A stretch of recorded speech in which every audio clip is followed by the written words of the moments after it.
Hello students, welcome to our next video of Learners Hub for class 9th. Okay बच्चों, आज हम class 9th mathematics में पढ़ेंगे chapter number 2. Okay, chapter number 2 जिसका नाम क्या है? पॉलिनोमियल्स. पॉलिनोमियल्स, ठीक है स्टूडेंट्स. पॉलिनोमियल्स पढ़ने से पहले मैं आपको एक मेन चीज़ बताना चाहता हूँ कि इसमें क्या क्या हमें पढ़ना है और ये क्यों हमारे लिए ज़रूरी है. देखिए, पॉलिनोमियल हमारे लिए ज़रूरी इसलिए है क्योंकि पॉलिनोमियल्स का यूज़ करके हम आगे चैप्टर्स में, जो आगे कमिंग चैप्टर्स हैं, उनमें हम different types of equation solve करेंगे. ठीक है, मेन चीज़. सेकंड, इसमें हम सारे अलजेब्रिक आइडेंटिटीज़ आपके पढ़ते हैं. ओके, फैक्टराइजेशन इससे सीखते हैं हम. लेके आपका क्लास 8 से और लेके क्लास 12 तक आपका हर क्लास में मैथ्स में इससे रिलेटेड टॉपिक्स, इससे रिलेटेड चैप्टर्स, इससे रिलेटेड क्वेश्चंस आपको मिलेंगे ही मिलेंगे. ओके, सो आप एक बार इसे अच्छे से पढ़ लें जिससे आगे आपको आने वाली किसी भी क्लास में कोई भी प्रॉब्लम ना हो. ठीक है, मैं आपको बेसिक से शुरू करूंगा और आपको लेके जितना 9th क्लास का लेवल है वहाँ तक हम लेके चलेंगे इसे. Fine. Okay, now starts with polynomial. सबसे पहले हम समझेंगे पॉलिनोमियल क्या है. What? Okay, polynomial is a combination of constants, okay, and variables. ठीक है, क्या है पॉलिनोमियल? क्या है? कांस्टेंट और वेरिएबल का एक कॉम्बिनेशन है. ठीक है, अच्छा, अब मैं दो एग्जांपल देता हूं, है ना. फर्स्ट एग्जांपल क्या है? x² + 7. दूसरा एग्जांपल √x + 3. ठीक है, एक और ले लेते हैं एग्जांपल, कोई दिक्कत नहीं. 3/4x - 1. ये तीन एग्जांपल आपके सामने हैं. ठीक है, इसमें वेरिएबल है, बिल्कुल सर है. कांस्टेंट है, बिल्कुल है. ओके, आगे आ जाइए. इसमें वेरिएबल है, बिल्कुल सर है. कांस्टेंट है, बिल्कुल है. इसमें वेरिएबल है, बिल्कुल सर. इसमें कांस्टेंट है, बिल्कुल सर. बट अब मैं आपसे ये कहूँ कि ये तीनों के तीनों मतलब तीनों में से सारे के सारे पॉलिनोमियल नहीं है. कुछ हैं, कुछ नहीं है. ठीक है ना. तो आपको कैसा लगेगा? आप कहेंगे सर ये तो कन्फ्यूजन वाली बात हो गई, हमें कैसे पता लगेगा क्या चीज़ पॉलिनोमियल है क्या नहीं है? उसे समझने के लिए सबसे इजी मेथड मैं आपको बताता हूँ. देखिए, x की जो पावर होगी ना, मान लीजिए हम यहाँ पर n ले लेते हैं, एक वेरिएबल ले लेते हैं. अब लेके n जो है लेके 0 से और लेके इनफाइनाइट तक कहीं तक भी जा सकता है. बट ध्यान रखिएगा ये होना होल नंबर ही चाहिए. क्या होना चाहिए? Whole number. इतना ध्यान रखिएगा. अगर इससे, जैसे ये है, यहाँ पर x की पावर क्या है? 2 है. 2 होल नंबर है, बिल्कुल सर है, तो ये पॉलिनोमियल है. यहाँ पर x की पावर कुछ लिखा नहीं है तो हम क्या मानेंगे? 1. ओके, लिख देता हूँ, अब लिख देता हूँ. ठीक है, यहाँ पर क्या पावर हो गई? 1. 1 क्या है? होल नंबर है, बिल्कुल सर है, तो ये भी पॉलिनोमियल है. यहाँ पर x की पावर क्या है? कोई भी पावर नहीं है, तो आप कहेंगे 1. नहीं सर, यहाँ पर आप देखेंगे रूट जो होता है, रूट का मतलब होता है, रूट का क्या इंप्लाई होता है कि जो पावर है वो 1/2 है. क्या है? पावर है जो 1/2 है. तो इधर सिंप्लीफाई करके क्या लिखेंगे हम? +3. क्या हाफ जो है वो होल नंबर है? नहीं सर, होल नंबर क्या होते हैं? 0, 1, 2, 3 एंड सो ऑन. जहाँ तक आपकी नंबर सिस्टम हमारा चलता है वहाँ तक सारे नंबर इसके अंदर आते हैं. ठीक है बच्चों, इतना आपको समझ में आ गया? तो ये चीज़ क्या है? पॉलिनोमियल नहीं है. इतना आपको समझ में आ गया? कोई दिक्कत तो नहीं, कोई परेशानी वाली बात तो नहीं है? ओके, आप समझिए. मान लीजिए हम एक पॉलिनोमियल कोई भी मैं लिख देता हूँ, 4x² - 3x + 2. ठीक है, ओके. इनमें तीन चीज़ें हैं. ये अगर पूरा देखें, मान लीजिए मैं पूरी चीज़ देखूँ तो ये क्या है? एक टर्म है. क्या है? टर्म कहते हैं इसे. ठीक है, ओके. अगर मैं इस वाली टर्म की बात करूं तो ये क्या है? कांस्टेंट टर्म है. क्या है? कांस्टेंट है. क्यों? क्योंकि इसमें वेरिएबल नहीं है. नहीं है ना. ठीक है, यहाँ वेरिएबल है. अब वेरिएबल के आगे अगर कोई नंबर है ना तो उसे हम कहते हैं कोफिशिएंट. कोफिशिएंट, ठीक है. ये ध्यान रखिए, कोफिशिएंट माइनस भी हो सकता है, प्लस भी हो सकता है, आपका फ्रैक्शन में भी हो सकता है, पॉइंट में भी हो सकता है, -1, -7, और आपका रूट में भी हो सकता है, √17, 4/3 भी हो सकता है, 1.25 भी हो सकता है. कोफिशिएंट कुछ भी हो सकता है. कोफिशिएंट से हमें मतलब नहीं है. ठीक है ना. हमें कोफिशिएंट से, पॉलिनोमियल में कोफिशिएंट से लेना देना नहीं है, पॉलिनोमियल में वेरिएबल से लेना देना है. समझ में आया आपको? इसमें तो कोई दिक्कत वाली बात नहीं है. ठीक है, अब हम एक दो चीज़ें समझ लेते हैं. पहला, दो तीन चीज़ें हैं इसमें, ज़्यादा बेसिक में मैं इसमें आपको इन डेप्थ ज़्यादा बिल्कुल बेसिक से लेके चलेंगे, पर उस बेसिक में इन डेप्थ में नहीं जाएंगे, ठीक है ना, क्योंकि बेसिक का आपको 9th क्लास में ऐसा मेजर कोई क्वेश्चन नहीं आएंगे, जो क्वेश्चन आएंगे वो आपको बता दी जाएंगे, ठीक है। सबसे पहली चीज़, ओके, मोनोमियल। मोनोमियल मोनोमियल मतलब जिसमें सिर्फ एक टर्म हो, ओनली वन टर्म, ठीक है। फॉर एग्जाम्पल मान लीजिए हम ले लें 7x² 4/3 z³ 7/2 y 8, ठीक है। ये सारे क्या है, मोनोमियल हैं। क्या है ये सारे? मोनोमियल है, क्योंकि इनमें सिर्फ एक ही टर्म है, सेकंड, ठीक है। बायनोमियल, जैसे नाम बता रहा है, बाय मतलब टू टर्म्स, ठीक है ना, कोई दिक्कत तो नहीं। लिख लेते हैं, एग्जांपल देख लेते हैं। 4x - 2 18/7x + 4, ठीक है। और ले लेते हैं आपका 14z⁴ - 3, कुछ भी, पर टर्म दो होनी चाहिए, ठीक है। इसके बाद आता है ट्राइनोमियल। ट्राइनोमियल का मतलब, ट्राई मतलब क्या होता है? तीन, 3 टर्म्स, ठीक है ना। 3 टर्म्स में क्या आएगा? 7x² - 14x + 2। आप, ऐसा कोई ज़रूरी नहीं है कि हमारे पास कॉन्स्टेंट टर्म हो, ऐसा ज़रूरी नहीं है। तो एक एग्जांपल वो भी देख लेते हैं। 14x⁴ - 13x² + 7x, ये एक ट्राइनोमियल है, ठीक है। कोई दिक्कत तो नहीं इसमें। इनसे जो ज़्यादा होते हैं उन्हें पॉलिनोमियल ही कहते हैं, ठीक है ना। उन्हें क्या कहते हैं? पॉलिनोमियल। 4 टर्म्स हो, 5 टर्म्स हो, डजेंट मैटर, सबको हम पॉलिनोमियल कहेंगे, ठीक है। अब सबसे जो हमारा इसमें इंपॉर्टेंट चीज़ है वो है आपको समझने का डिग्री। क्या समझनी है? डिग्री। डिग्री होती है आपकी highest power of the variable in the polynomial, ठीक है। पॉलिनोमियल में जो भी वेरिएबल है उसकी जो हाईएस्ट डिग्री है वो, हाईएस्ट जो पावर है वो क्या हो जाएगा? आपका डिग्री हो जाएगा। एग्जाम्पल आपके देखते हैं, दो क्या तीन देख लेते हैं। चलिए फर्स्ट एग्जाम्पल, ठीक है। आपको हर एक टाइप का समझ में आ जाएगा। x⁴ + 3, ठीक है। इसमें आप वेरिएबल क्या है? x है, ठीक है। हाईएस्ट पावर क्या है? 5, तो डिग्री क्या हो गई बताइए? 5, बिल्कुल सही। सेकंड पार्ट आ जाइए प्लीज़। ये आपके सारे एग्जाम्पल मैं एनसीईआरटी से बता रहा हूँ, आपको एनसीईआरटी से अलग भी क्वेश्चन कराएंगे, एग्जाम्पल बताएंगे, ठीक है। Okay, y³ + 2y।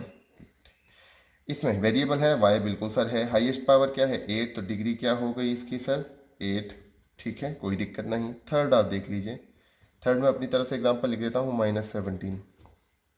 ओके, क्या इसमें वेरिएबल है? आप तो कहेंगे नहीं सर इसमें वेरिएबल नहीं है। नहीं सर, इसमें वेरिएबल है। क्यों है? मैं आपको बताता हूँ। ये एक ऐसा पॉलिनोमियल है विदाउट वेरिएबल। विदाउट वेरिएबल कैसे हो सकता है? मान लीजिए मैं कहूँ x⁴ × 14, तो x⁴ 1 हो गया, इंटू 14 क्या हो गया? 14। तो क्या x नहीं है यहाँ पर? x है या नहीं? भले ही लिखा नहीं है बट x तो है ना।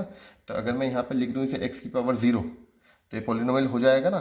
तो यहाँ पर डिग्री क्या हो गई? डिग्री इक्वल्स टू 0, क्योंकि यहाँ पर वेरिएबल नहीं है इसलिए डिग्री 0। समझ में आ गया आपको? इसमें कोई दिक्कत वाली बात नहीं है, कोई परेशानी वाली बात नहीं है, ठीक है सर। ओके, अब हम समझते हैं एक दो चीज़ें और बेसिक की तरह समझते हैं, ठीक है। पहला हम समझते हैं लीनियर पॉलिनोमियल क्या होता है। क्या समझते हैं? लीनियर पॉलिनोमियल वो होता है जिसमें डिग्री 1 हो सर। क्या हो? 1 हो, ठीक है। एग्जाम्पल हम देख लेते हैं। 14x - 2, ठीक है, कोई दिक्कत नहीं है। डिग्री क्या है इसकी? 1 है, कोई परेशानी वाली बात नहीं है। और देख लीजिए, मान लीजिए मैं लिखूँ 2y, डिग्री क्या है? 1 है सर। और मैं लिखूँ √7t + 5, डिग्री क्या है इसमें? 1 है सर। तो लीनियर पॉलिनोमियल। सेकंड आ जाइए, क्वाड्रेटिक पॉलिनोमियल, ठीक है। क्वाड्रेटिक पॉलिनोमियल हमारा क्या कहता है? जिसमें डिग्री क्या हो स्टूडेंट्स? 2 हो, ठीक है ना। ओके, एग्जाम्पल देख लेते हैं। 4x² - 2x - 2, 17/3x² - 5, 18x², ये पॉलिनोमियल है, ठीक है ना, कोई दिक्कत वाली बात नहीं है। ओके, इसके बाद आता है स्टूडेंट्स क्यूबिक पॉलिनोमियल, क्यूबिक में डिग्री होती है 3, क्या होती है 3। एग्जांपल देख लेते हैं, 4x³ minus x square plus 1, ठीक है, या और देख लेते हैं 2x³, या और देख लेते हैं 3x³ minus 14x square minus 7x plus 1, ठीक है। ये आपके क्यूबिक पॉलिनोमियल के एग्जांपल। एक और होता है बच्चों, उसके लिए भी मैं आपको बता देता हूँ, वैसे उसे इतना पढ़ने की हमें ज़रूरत नहीं, बट फिर भी आपको पता होना चाहिए, ठीक है। By quadratic, quadratic by quadratic, quadratic क्या थे, 2 थे, बाय मतलब 2, तो 2 इंटू 2 क्या हो गए, 4 हो गए, ठीक है। 2 इंटू 2 4 हो गए, तो यानी यहाँ पर डिग्री क्या होनी चाहिए 4, ओके। एग्जाम्पल मैं आपके लिए लिख देता हूँ, 17/3x⁴ minus 14x³ plus 2/5x square minus 7x minus 1/2, okay. ये क्या है, एक बाय क्वाड्रेटिक पॉलिनोमियल का एग्जांपल है। कोई दिक्कत तो नहीं इसमें स्टूडेंट्स, आप इजीली इन चीज़ों को समझ चुके हैं, ओके। अब इसके बाद हम चलते हैं, सबसे जो मेन इसमें हमें अब पढ़ना है, वो आपको हर एक बच्चे को आना चाहिए, ठीक है, वो है जीरोज ऑफ पॉलिनोमियल, ठीक है। जीरोज ऑफ पॉलिनोमियल का मतलब अगर मैं आपको बेसिक भाषा में बताऊं तो पॉलिनोमियल का आंसर क्या है, पॉलिनोमियल का आंसर, ठीक है। जीरोज ऑफ पॉलिनोमियल का मतलब क्या होता है वो आप समझ लीजिए। मान लीजिए मैं कोई भी एक पॉलिनोमियल लिखूं, फॉर एग्जांपल हम लिख लेते हैं, चलिए ये लिख देते हैं, जो ऊपर क्वाड्रेटिक लिखा हुआ है ना, यही लिख लेते हैं, 4x² माइनस 2x माइनस 2, ठीक है। ये हम एक पॉलिनोमियल है हमारे पास px, x का मतलब जिस वेरिएबल में है और p मतलब पॉलिनोमियल, ठीक है, ओके। अब हमें क्या बताना है, हमें इसका जीरो निकालना है, क्या निकालना है, इसके जीरोस फाइंड करना है, ठीक है। हमें क्या करना है, हमें x की कोई ऐसी वैल्यू बतानी है जिस पे ये पूरा का पूरा आंसर जीरो आ जाए। तो तरीके 2-3 हैं, पर बेसिक स्टार्ट से हम करते हैं, इसे कहते हैं trial and error method, sorry trial and error method, दोबारा लिख देता हूँ कोई बात नहीं, ट्रायल एंड एरर मेथड, ठीक है। इसमें क्या होता है, हम एक एक वैल्यू पुट करके देखते हैं। जैसे हम मान लीजिए मैं शुरू करूँ, पुट x इक्वल्स टू 0, तो p0 की क्या वैल्यू आएगी, देखें 4 multiply by 0 minus 2 multiply by 0 minus 2, 0 minus 0 minus 2 equals to minus 2, क्या वैल्यू आई -2। तो क्या 0 x इक्वल्स टू 0 जो है वो इसका 0 होगा पॉलिनोमियल का, नहीं सर नहीं है। Next put x equals to 1, p1 क्या हो गया सर, देखते हैं, 4 multiply by 1 square minus 2 multiply by 1 minus 2, 4 minus 2 minus 2, 4 minus 4 equal to 0। So hey you got it, आपका आंसर आ गया। यानी यहाँ पर क्या है, जीरो ऑफ px क्या हो जाएगा, क्या हो जाएगा 1 हो जाएगा ना, इज, यहाँ पर इक्वल टू ना लगाकर इज लगाएंगे, ज़्यादा बेटर है। तो px का एक जीरो क्या है हमारे पास 1, जीरो कितने होने चाहिए ये डिपेंड करता है आपकी डिग्री पर। इस इक्वेशन में डिग्री क्या है स्टूडेंट्स, डिग्री क्या है बताइए, 2 है, क्योंकि हाईएस्ट पावर 2 है।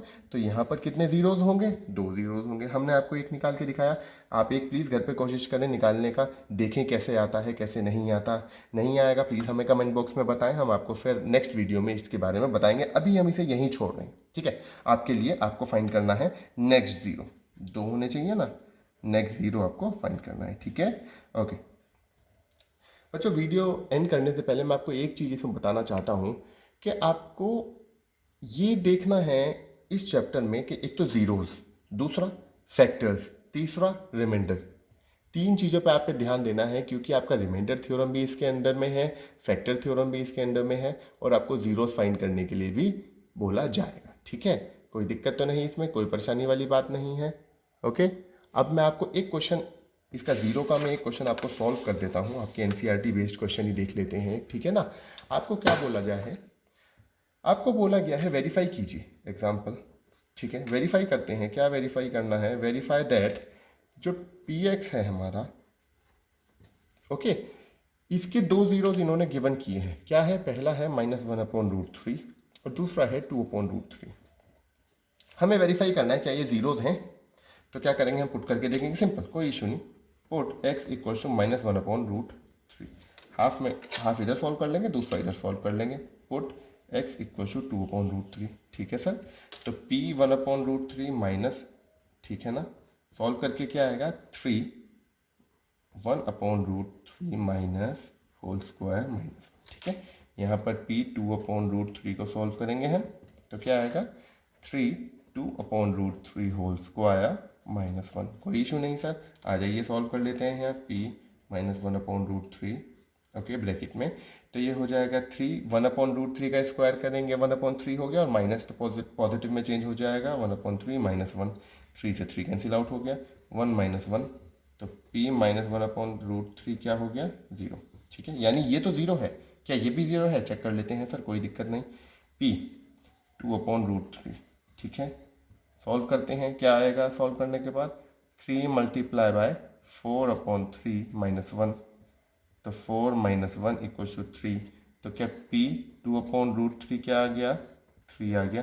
तो ये तो 0 है बट ये 0 नहीं है, तो yes x = -1/√3 is the 0 of px, ठीक है। और यहाँ लिख देंगे no x = 2/√3 is not 0 of px। बच्चों ये 0 फाइंड करना ना आपके लिए बहुत ज़रूरी है, कैसे सॉल्व होता है वो भी आपके लिए बहुत ज़रूरी है, क्योंकि ये आपको काम आएगा। कहाँ काम आएगा, मैं 2 जगह आपको मेन बताता हूँ। पहला रिमाइंडर थ्योरम में, रिमाइंडर थ्योरम पर बेस्ड क्वेश्चन बहुत सारे आते हैं बच्चों, ठीक है ना, और आपको सॉल्व करना आना चाहिए। कैसे ज़ीरोज़ हम फाइंड करते हैं, ज़ीरोज़ का यूज़ कैसे कैसे हो सकता है, कैसे नहीं हो सकता। और सेकंड आपका ये कहाँ काम आएगा, फैक्टर थ्योरम में, फैक्टर थ्योरम, ठीक है ना। ये दोनों जगह आपके काम आएगा ही आएगा, इसके बिना आप क्वेश्चंस को सॉल्व नहीं कर पाएंगे, इस चीज़ का ध्यान रखिएगा, ठीक है बच्चों। तो ये दोनों, ये आपको ज़ीरोज़ फाइंड करने और ज़ीरोज़ का क्या यूज़ है, कैसे यूज़ हो रहा है, वो आपको आने चाहिए, ठीक है। आई होप आपको मेरी वीडियो पसंद आई होगी, समझ में भी आया होगा, और आप मेरे कहे मुताबिक ये क्वेश्चन जो आपको दिया है वो करेंगे भी, और उसके आंसर्स मुझे कमेंट बॉक्स में लिख के ही बताएंगे। और थैंक यू बच्चों आज की वीडियो देखने के लिए, और आपको आगे ऐसी और वीडियो मिलती रहे। प्लीज़ हमें अपना लव शो कीजिए, हमें सपोर्ट कीजिए, हमारे चैनल को सब्सक्राइब कीजिए, वीडियोस लाइक कीजिए। Thank you so much, thank you.